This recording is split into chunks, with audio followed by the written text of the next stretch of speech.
মানুষ সবকিছু বোঝে, শুধু নিজেকে ছাড়া। জানেন, আমরা প্রতিদিনই একটা মুখ পড়ে বেঁচে থাকি। এমন একটা মুখ যা হাসে, কিন্তু ভিতরে ভিতরে কখন যে কতবার ভেঙে যায় আমরাই বুঝি না। আমরা ভাবি মানুষ আমাদের এড়িয়ে যায়, কিন্তু সত্যিটা হলো আমরা নিজের সত্যিকারের সত্তাকেই এড়িয়ে চলি।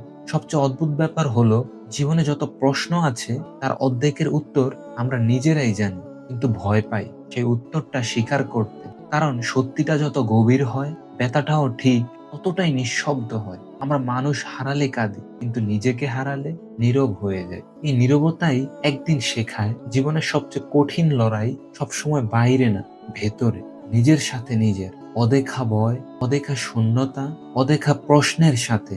যেদিন তুমি নিজের ভেতরের সেই নীরবতাকে শুনতে শিখবে, সেই দিন বুঝবে তোমার গভীরতা শব্দে নয়, তোমার নীরবতায়। আর সেই নীরবতার লাইনগুলোই থাকে 2M লাইন্সে।